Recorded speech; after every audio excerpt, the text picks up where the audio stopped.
We at Mothers Against Dairy support the Million Vegan Grandmothers launch of International Calf and Cow Mother's Day 2026, an event held in honor of the sacred bond between mothers and babies of all species.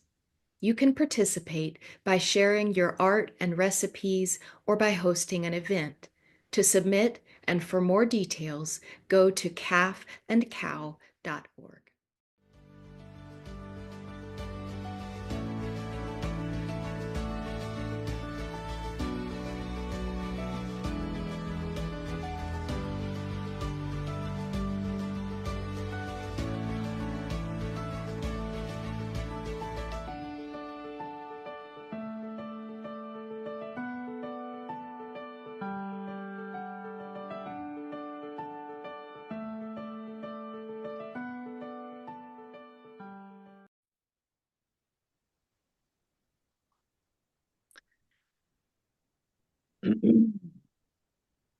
Welcome to the Million Vegan Grandmothers podcast. And today I meet with Ashley Capps. She is the founder of Mothers Against Dairy. She's also a writer, a poet, an editor, and researcher specialized in vegan advocacy. And today she works at A Well-Fed World, where she's the Director of Research and Communication. Thank you, Ashley, for being here today. Yes, thank you for having me. You founded Mothers Against Dairy, this amazing organization, and I would love to hear more about how it started and also what you were hoping to bring forward through that movement.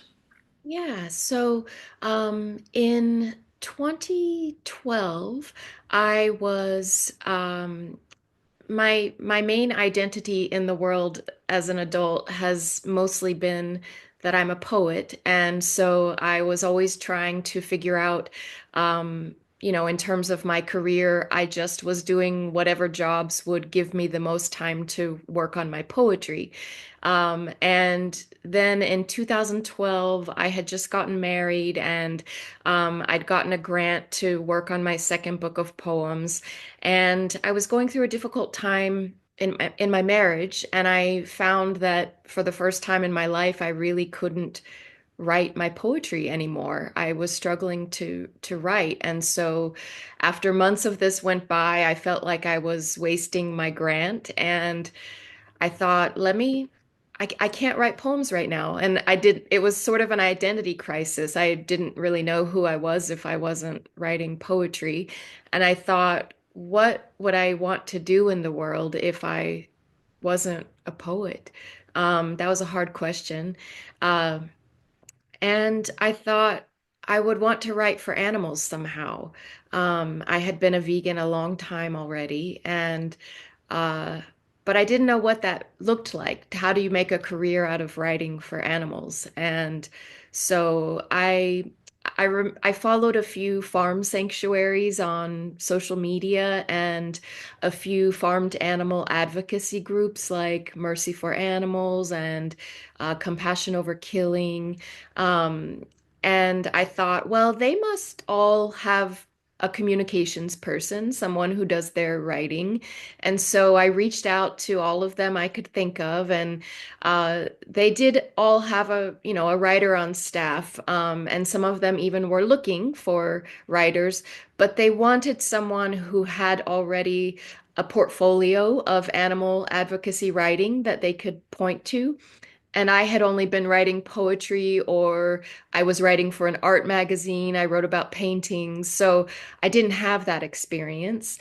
And so I took like a year and made a little vegan blog and wrote some essays and blog posts. And after a while, eventually, I found a sanctuary called Woodstock Farm Sanctuary in New York, and they were looking for a writer to basically write many educational pages for their website about about dairy farming, about what happens to animals who are farmed for dairy, for veal, for eggs, really every possible aspect of how farming animals hurts animals, but also um, the planet and people. So, how does eating animals and farming animals contribute to global food insecurity, right? So, they wanted me to write about all of these issues and to make an educational website, or they wanted someone. And when I found that out, I said, "Oh, please pick me."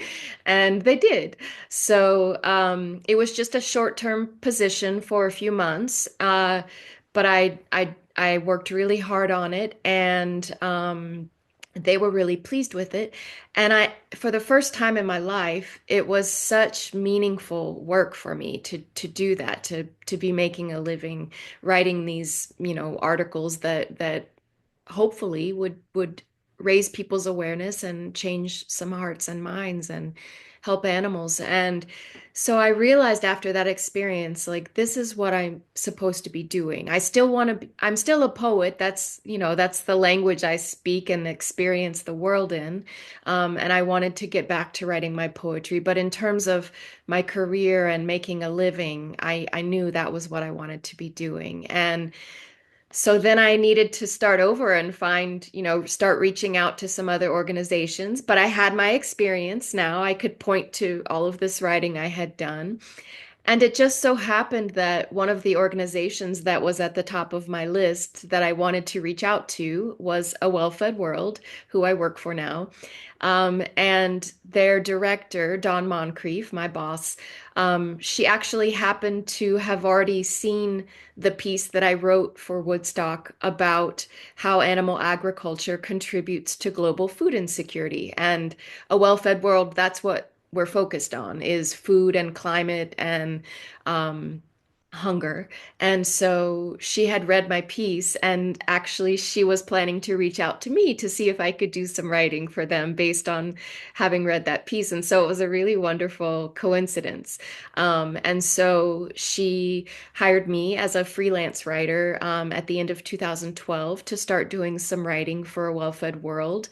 And then at the same time, I reached out to a nonprofit based in Chicago called Free From Harm that's focused on farmed animal advocacy and animal rights.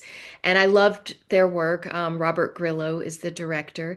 And I asked him if they would consider letting me do some freelance writing about some of these same issues. And I especially wanted to focus on dairy. I wanted to write about all of the issues related to, harms to animals who are farmed.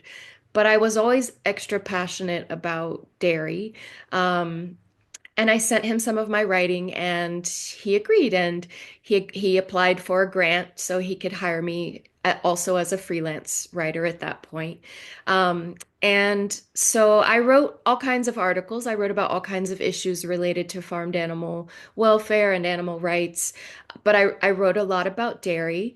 And after a couple of years of doing that work, I also took over doing the social media for Free From Harm and A Well-Fed World.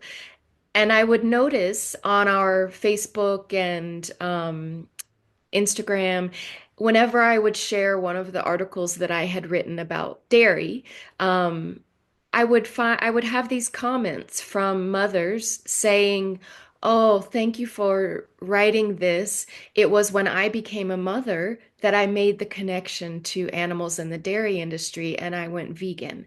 And over again, I would see these comments and think, "Gosh, that's a really powerful perspective to have made that connection in your body so viscerally because you became a mother." And so I had the idea, well, let me stop. I'll just say I think I felt extra passionate about dairy. I mean, I was, passionate about animal rights for all animals, but I think I was extra passionate about dairy because when I was 12, I became vegetarian. And it was because someone in my junior high school handed me a pamphlet from, I don't know, some maybe PETA or something about slaughterhouses, and I'd always loved animals, and I saw it, and I just immediately said I will never eat meat again. But it wasn't about dairy and eggs, and if it had been, I would have gone vegan right then.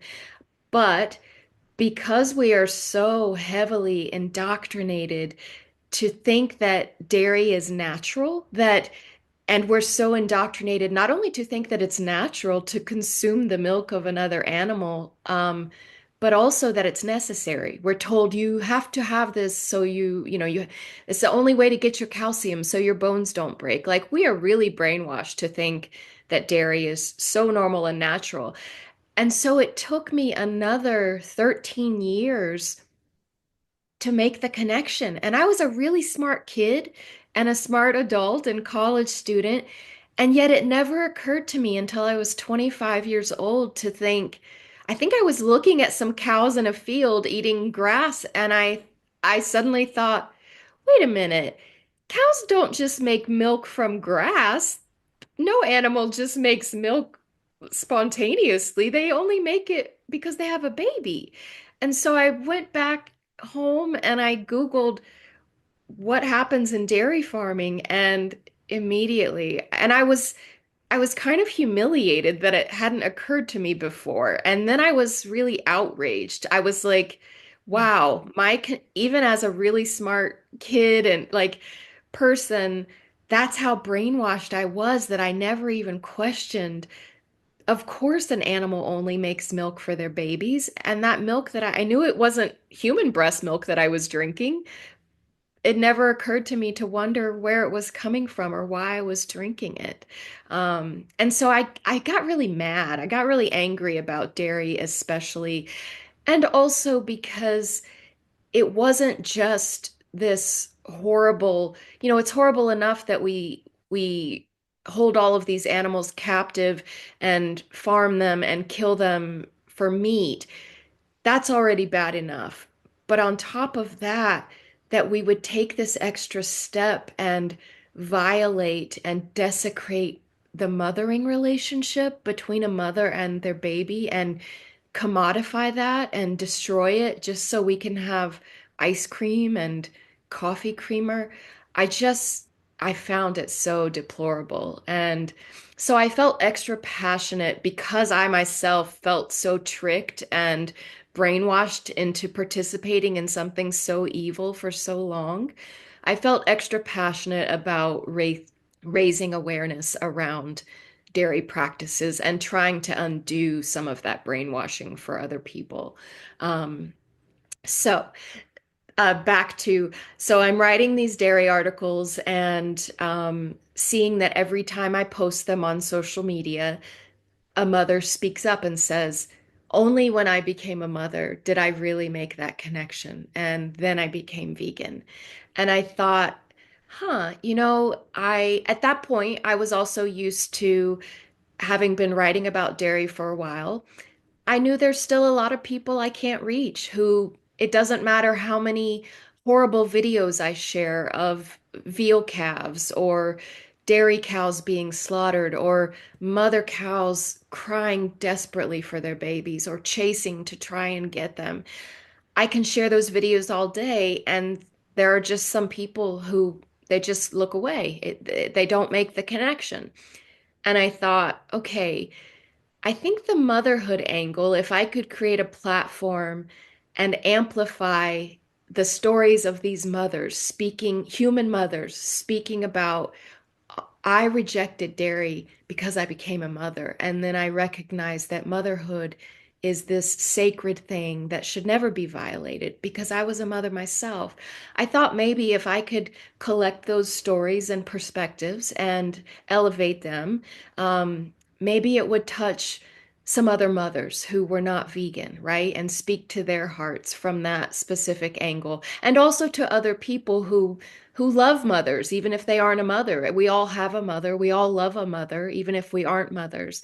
But I thought maybe if I could put these kinds of reflections in one place, that would be a special angle that might speak to some hearts who are turning away from the other approaches.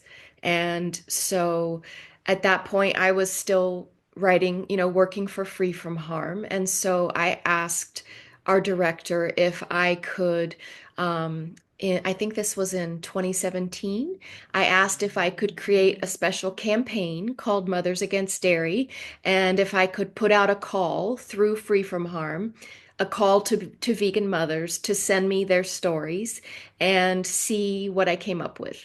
And so I put out a call and just said I was looking for vegan mothers who went vegan because they became mothers and in that moment connected with dairy, the victims of the dairy industry, the mothers, and asked them to send me their reflections. And I just received an amazing response and beautiful stories and really powerful perspectives. And so once I saw how many mothers really did want to speak up, I applied for a grant to create the website. I realized it can't just be a little web page at Free From Harm. It needs to be like its own thing.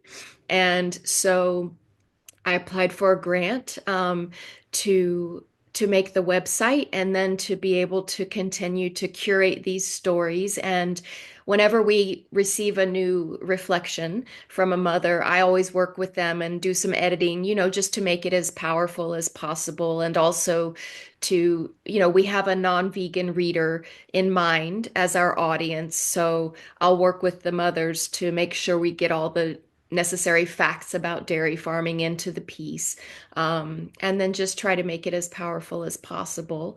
And yeah, then started sharing the website and the stories, and got a nice really response and large following on social media over the years, and uh, went on a little bit of a pause. Not a pause, but slowed down a little bit just the last couple of years. But I've been collecting a lot of news stories that I'll be sharing later this year on the website as well. Um, so that's how that started. Yeah. Wow, it's so beautiful and so powerful. I mean, I'm a mother myself, and I mean, it's just, yeah, it's really, really powerful what you're saying. And I really feel that when we realize that, milk doesn't come from cows, it comes from mothers, it's a very devastating feeling. But I mean, you tell me about the reactions. It has been very positive, but have you felt that you can also reach out to this? Because sometimes it feels some groups can be more challenging to reach. I mean, how would you like to tell me a little bit how you have been reaching out and reactions even in the non-vegan community? Yeah, so we anytime we have a new reflection, we share it on the social media and the websites. And I will say, I have noticed with other articles that I write, say about pig farming, and um there's always people who are plenty of people I hear from, and they say, I went vegan. I read your piece. Thank you. But there's always just as many people who comment on social media. They will read the piece or see the most devastating video and they still will write, bacon. You always have those people. And it's really heartbreaking and infuriating. But I'm used, at this point, I know I'm going to see that.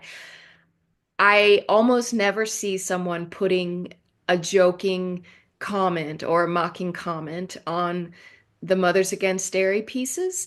I think it does resonate in a different way, because it is a human mother speaking about, in our cultures, we really do revere motherhood as like the most sacred bond, I think. And so it's a real blind spot that so many people who cherish motherhood, even if they aren't mothers themselves, like I said, they have mothers or they love mothers, they cherish motherhood, they revere motherhood, but they have this blind spot with dairy. And so I do think it's especially powerful to amplify the voices and perspectives of human mothers and have them speaking out against this. I think that angle is maybe a little bit harder to dismiss for some people because they all love a mother. And then another thing that we do, we have some Mothers Against Dairy ambassadors who, if they agree to be an ambassador, um, I have a big table cover printed that it's like a big banner, and I send them a big table cover and vouchers for vegan cheese. So they can get whatever's the most delicious vegan cheese where they live. And on Mother's Day and throughout the year, at festivals or markets, they will set up and have the big Mothers Against Dairy table and literature and t-shirt, and they will do vegan cheese sampling. So they'll have all the best delicious vegan, because I think cheese, it really seems to be the hardest thing for people.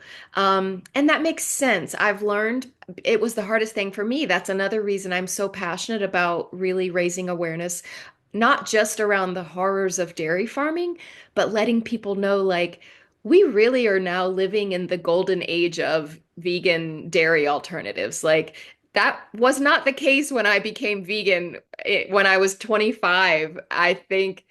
I don't think there was even vegan cheese. It was like you just put nutritional yeast on everything.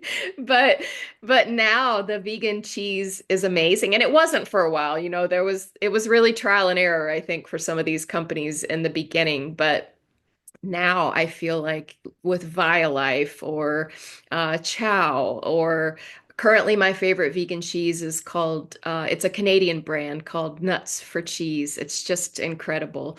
Um, so also showing people, because I think there really still is a misconception that vegan cheese is gross and, doesn't really taste like the real thing, so it would be too hard to give up.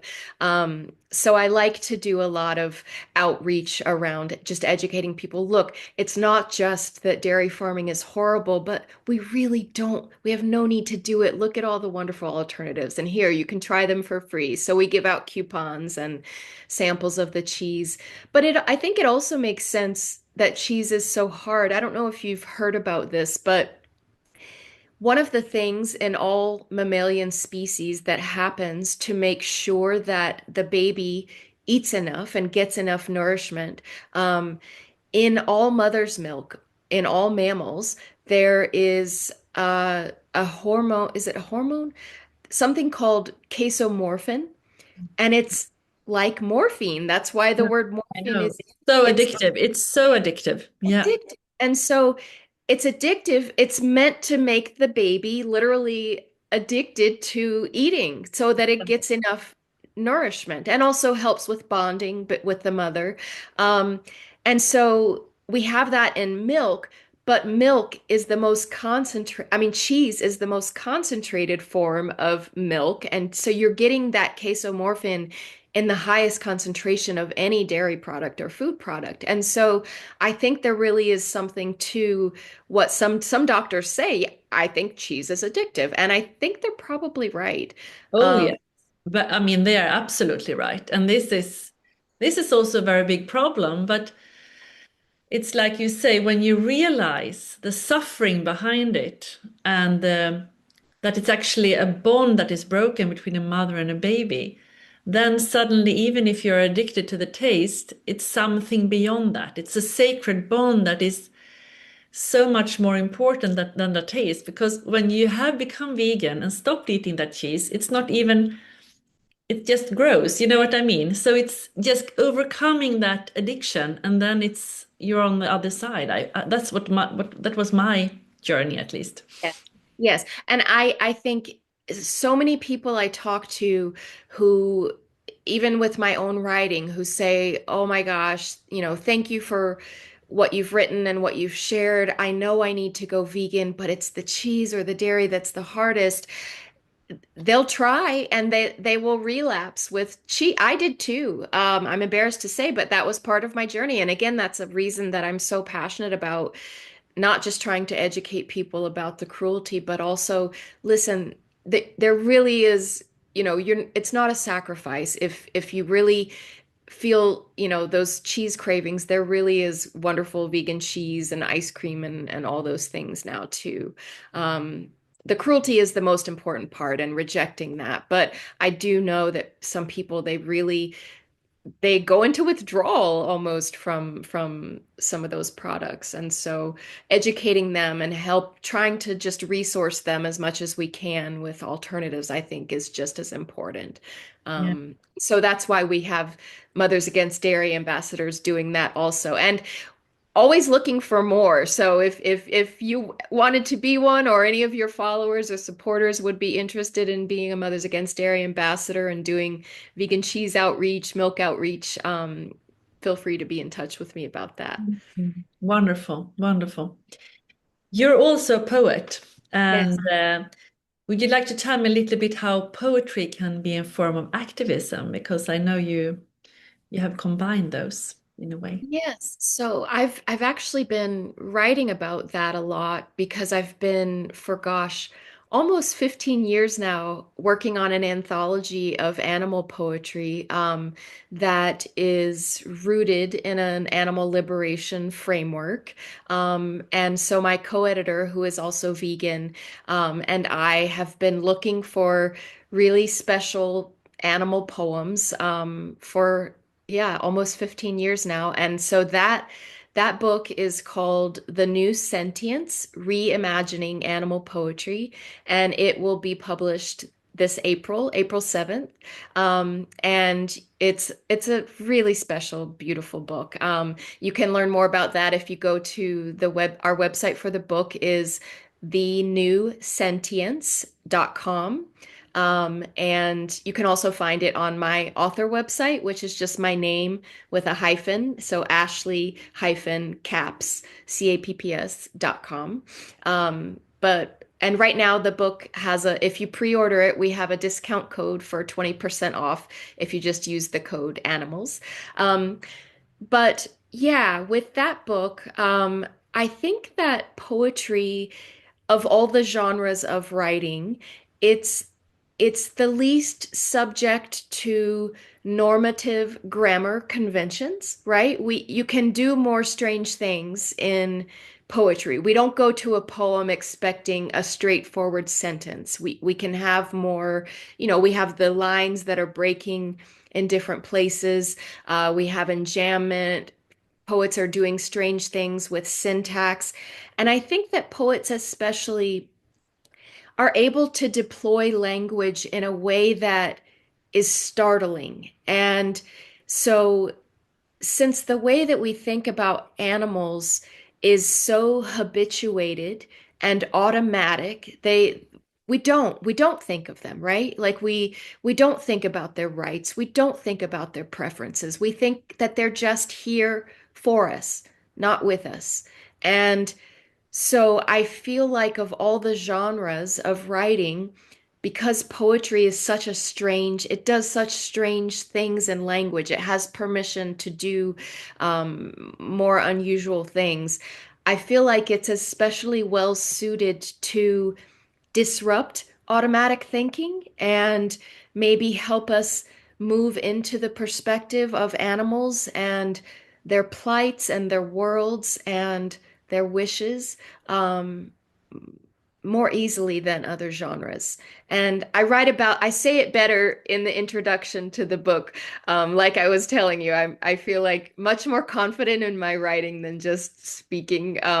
So I say it much better in the introduction. But yeah, so we've been working on it for a long time, and it's about to be out in the world. Beautiful, beautiful.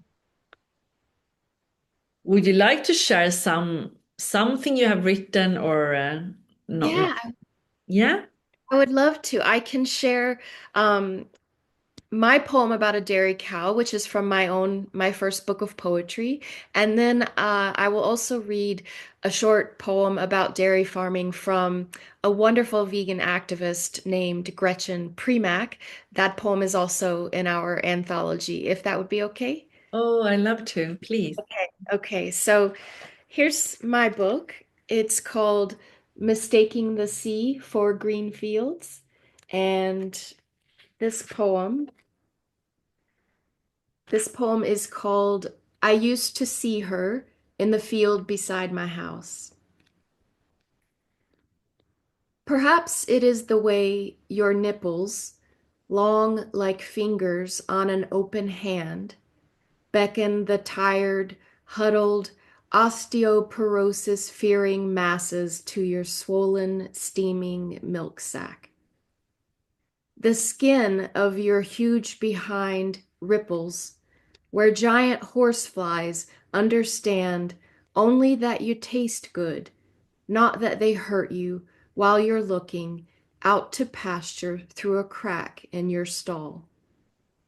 Cow, listen. Forget the deep pools of rain that pock the lit green landscape of your youth. Forget the singing man who rubbed your head. He's readying the rape rack. In the end, you're skinned and processed. A hip pulls loose, shoulders dismantle in the hands of some masked worker. There is nothing in this world that loves you back. That one. And then I've got Gretchen's poem pulled up. I'll just read that as well. Okay. So Gretchen Primack, her last name is Primack. And like I said, this poem is also in our anthology, and it's called Love This. And it has an epigraph, which I'll read first. And the epigraph says, if you permit this evil, what is the good of your life? And that's from Stanley Kunitz. The body floods with chemicals saying, love this. And she does, and births it. It is a boy she begins to clean and nose, but he is dragged away by his back feet. She will never touch him again, though she hears him howl and calls back for days. Her breast milk is banked for others. Her son is pulled away to lie in his box. He will be packed for slaughter. How ingenious we are to make product from byproduct, to make use of the child, kill and pack and truck him to plates. And when the gallons slow, we start over, and her body says, love this. And she does, though in a moment she will never touch him again. His milk is not for him. And when the milk slows too slow, she will join him on the line, pounds of ground. And how we will dine and talk of our glossy dogs. And her body will break up on our forks as mothers beg us for the grain we stuffed her with, and children beg us for the water scouring her blood from the factory walls. And when her wastes and gases and panic heat our air so hot our world stops breathing, then will we stop? Then will we grow kind, let the air cool, and mothers breathe.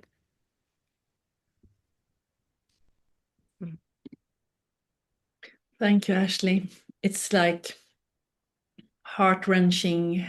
I mean, we both know what's going on in the dairy industry, but it's just both these poems are so, it's really, yeah, it's really heart-wrenching to hear them, and but they are really beautiful. But you know what I mean? It's like being reminded of what's going on. It's just, even if we know about it, it's tragedy beyond words, I feel. Every second of every day. Yeah. Yeah. And I mean, it's really still, it's so hard to understand how this normalized violence can just continue and continue and somehow be accepted as a as a norm almost. You know, it's, you know, by politicians, by commerce, by, you know, by consumers in a way as well. Even if it's hidden for many, it's still not that hidden. Right. And I mean, it's very, very difficult to understand how we can let this happen. I know. And even people that we love, that's one of the hardest things for Yeah. me. That's very, very hard. Even Definitely. still people Mm. who love me and, they know. And um, I don't know what to do with that, but to keep trying. Yeah, Um, exactly. I know exactly what you mean because I feel exactly the same. And it is, but you have been working with this very long as a writer and as an activist and so on. And can you see some kind of opening? I mean, some kind of positive trend still, even if it's many are still in denial or don't want to hear about it or don't want to change. But can you also see something positive on the horizon when it comes to this I narrative? can, I can, I lose hope often. I do, if I'm being fully honest. Because like you, I wake up every day. A thing for me that has always been true, maybe because I'm a poet and I'm obsessed with individual words all the time. But from the time I was a little girl, when I was 12 and I saw that pamphlet with photos from inside of a slaughterhouse, that was the first time I thought about the word itself, slaughterhouse, slaughterhouse, slaughterhouse. That anyone can even hear that word and to think that such a thing exists, that such a word exists, Mm. and and not fall to their knees. But instead, our whole society is founded on Mm. uh, that violence. And even the older word for it, abattoir, right? The Latin, uh, it comes from the Latin batra, to beat down. So the oldest meaning for abattoir, it literally is house for putting an end to, house for beating down. There's no possibility for peace, a peaceful society, or a society founded in justice if a slaughterhouse still exists, if that word still exists. Exactly. Um, Mm. and so for me alone, something in my brain happened after I was 12 and I looked at those slaughterhouse photos and I fixated on that word, and every day of my life since, I feel like I tell people so much of my daily energy just goes to pushing out what I know is happening in slaughterhouses every single second of every day. Um, and it's easy to, and it feels like I will fall to my knees several times a day, almost, like I could if I let myself think about it. And sometimes I can't help it. And it's easy to lose hope in those moments, because you feel so helpless and um, despairing that everyone knows the word slaughterhouse and they go about their day somehow. Um, but at the same time, because I have been doing this writing now for 13, 14 years, um, I can also say that, even if it's only once a month or every couple of months, I get an email in my inbox that says, I read that thing you wrote. I read that Mothers Against Dairy piece, or I read that piece on pig farming or egg farming, and I can't ever do that again. I woke up, and it happens far, far slower than I feel like I can deal with or accept most days, but it is happening. Even if it's just one person at a time, I do have those reminders that I receive regularly. Will it ever be enough? I don't know. But when I look at how much violence we are witnessing in the world right now, um, not just toward non-human animals, more than human animals, but toward other humans, and I know it's all connected. I very much believe in collective liberation movements have got to start incorporating animal liberation as a principle, and animal liberation has got to start incorporating human liberation causes, right? I believe if you are vegan, you need to be out there protesting and speaking up for Palestine. You need to be Exactly. out there in solidarity, speaking out against what ICE is doing to our immigrant neighbors here in our communities. And until all of us recognize that that violence is the very same violence, that othering, that separation, that you are less than because you're different, because you're an immigrant, because you're Palestinian, because you're a cow. All that is all connected. It is one thing. And until we strike at the root of that one thing, we will not have a free or peaceful or just world for everyone. Um, Yeah, I totally agree with you. And it's all interlinked. Everything is interlinked. and so it does feel important to me to, and I focus on this more in my work with a well-fed world, but to not just to show up and have conversations about animal liberation in other movement spaces, but to tell vegans, hey, you got to be out there. There's this horrible misconception that vegans only care about animals. It's not true. There's plenty of vegans. I mean, it's true for some, but we need to push back against that misconception because it closes down conversation. Um, and it defeats our own movement. We have to show that truly the roots of veganism are liberation and justice for all, not just animals, not just humans, all of us. We are all together as fellow beings and kin in this world together. And so we can't just be focusing on one or the other. Um, so that's important to me. And but you had asked me when do I feel hope? And often I don't, but I think it's just because it's happening more slowly than it feels like my heart can take most days. But I do have to remember that I get those letters and I get those emails, and um, maybe eventually they will add up to enough people. But it won't happen without um, without more of us beginning to emphasize, like I'm saying, collective liberation and cross movement solidarity, solidarity with human justice causes and human liberation causes as well. Um, Yeah. so, I'm a secular Buddhist, and I so often think of this little quote I'll read you, that I love, which was spoken by the Buddha, and he said, "Even as a mother protects with her life her child, her only child, so with a boundless heart should one cherish all living beings." I think Mm. about that so much. Oh, it's very, very beautiful.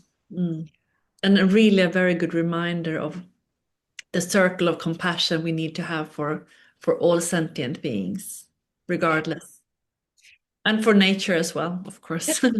As well. Yeah. Mm. Wow, yeah, it's so true. Would you like Ashley to share a story? I mean, I can really imagine you have so many stories of women and conversations in Mothers Against Dairy, but if you would like to share one story, maybe about one woman and her awakening when she realized that she has consumed milk from another mother, and what that actually did with her in her process. Would you like to share? Yes, absolutely. So if you sorry, just gonna grab a tissue. Um if you so our website is mothersagainstdairy.org, and there we share these reflections. And so the one I thought I would share a little bit from, I just will read an excerpt. And it's there, all of the reflections are really powerful and special. This one though, it really um impacted me. It when it came to me, it was from a mother in New Zealand who had been a dairy farmer, and she just She has since gone on to become an incredible vegan activist, and she's one of our Mothers Against Dairy ambassadors as well. Um, and her name is Jessica Strathdy. But she started out as a dairy farmer and she became a mother while she was a dairy farmer and working on a dairy farm. And so I'll just share a portion of this reflection that she sent us, and then you can read the full piece on the website if you search for her name. Or I'll also share the URL for her story at the end after I read this excerpt. So I'm just going to pull up my document here. Um, so she's talking about her first year working on the dairy farm, and that's where this excerpt opens. When I first started milking that year, it was getting to the last months of the season before the cows were dried off for the winter. They didn't have a great volume of milk at that time, and the milking would generally only take an easy 2.5 to 3 hours. I remember feeling a sense of pride, solidarity, and even sisterhood with the cows, honored that I was privileged to handle such a private area and process of their bodies. Except, of course, on dairy farms, nothing about an animal's body or reproductive process is respected as private or even belonging to them. The calving started. I knew logically that cows needed babies to produce milk, but I'd never really thought about the fact that those babies are almost immediately taken away from their mothers. On my first morning, I stood in the freezing pens with tiny babies who looked absolutely shattered, still wet with afterbirth, bloody umbilical cords dangling. Mothers who gave birth during snow or storms had their babies taken immediately and didn't even get to clean them first. The tiniest babies are tube fed, which involves a tube being shoved down their throats and into their tiny stomachs, and a liter of colostrum poured in. This is traumatizing to watch, and I can't even imagine how it must feel. Their poor, tiny, soft mouths and throats that should just be suckling small amounts from their mothers, while their systems are learning to work, must be so sore from the tubing.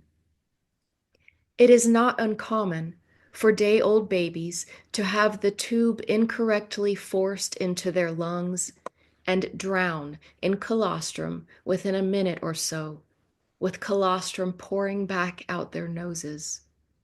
When this happens, there are many more fearful and crying babies lined up behind these.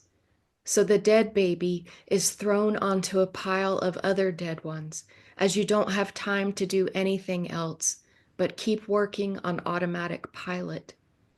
Oh my God, what I numbed myself to. That calving season, I worked every day for more than 3 months, almost without a day off. All the other staff were just grinning and bearing to get through their 16 to 18-hour days with only half-hour breakfast and lunch breaks because there is too much work to get through. This pace also contributed to the numbing effect, as did my need to believe that I was a good person. I cried every single day for 2 weeks while working in the freezing pens with these tiny, cold, crying babies who were often dying around me from disease and, I believe, heartbreak and shock. Their confused and grieving mothers would walk past the pens from the milking shed back to their pasture and stand at the fence. Oh, I'm sorry, I lost my place. Their confused and grieving mothers would walk past the pens from the milking shed back to their pasture and stand at the fence and cry for their babies that they could see and hear but never touch. It wasn't until those first days working in the pens that I really understood where that milk I had been so proud to be taking only a month earlier was truly coming from, and the price being paid to get it. How was I so naive, so blind, so fucking stupid? It wasn't until my baby was a year and a half old and I had begun my fourth calving season on the farm that I woke up and realized exactly what I was living in the middle of, what exactly was paying my bills. Mothers were birthing outside my window, and I was listening to their labor pains all night, then watching them loving and cleaning their babies until my partner came with the tractor and the cage and took those babies away from them forever. I almost lost my mind with grief then. I couldn't believe what I had been so complicit in, and what evil I had been closing my eyes and heart to while I lived there. You can read the full piece at mothersagainstdairy.org/dairy farming mother. Thank you, Ashley. Extremely powerful and so important to get out with it. I mean, imagine that she was a dairy farmer who came to this realization. I mean, it's really, yeah. Have you met other dairy farmers who have, yeah. And I have collected their stories also. Yeah. Wow. It's amazing. Wow. Do you think Mothers Against Dairy has like grown and deepened as a result of this like shared like this platform where people that women can actually share like reflection and grief and awakening in these issues? Do you feel that this Mothers Against Dairy can be that kind of platform for women? I do, because it really, once you engage with these stories, I think it becomes whoever you are, whether you're a mother or a man or a father or a teenager, I think when you engage with these stories, it becomes undeniably, profoundly clear that in all forms, whether it's called humane or family farming or small farm or factory farm, in all its forms, unavoidably, dairy farming is not just anti feminist, it is profoundly anti mother. It is at its core anti mother. Um, and I think that's a really important perspective. Yeah. Um, yeah. So important. And like you said, that you haven't seen so much, in other areas you can see people are, you know, leaving bad comments or whatever. But in this area, it is something deep inside us, something sacred, I think many feels. And I feel this can be really a tool to work with advocacy Yeah. in this because like you said before, either we are mothers ourselves or not. It doesn't really matter because we are all born from a mother. We all know that sacred bond in one way or another. So it is such a important way of communicating this truth. Yeah. And And now that I read that piece or that excerpt again, it's been a few years since I read that reflection. Going back to your question of do you feel any hope? And then remembering reading that piece, that a dairy farmer, and then like I just told you, I have another site where I have collected stories from former meat and dairy farmers who went vegan. That does give me hope. If we can reach even those people whose very lives and income and supporting their families, even those people um, made the connection, I that does give me hope.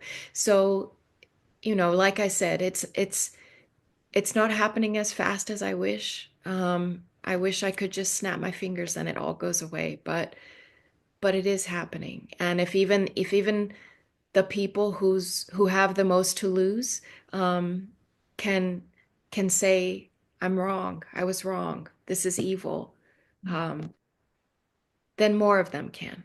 And we just have to keep finding all these different forms of advocacy and hope that there's one that will speak to someone's heart, even if the other ones don't. So it takes all the different approaches, I think.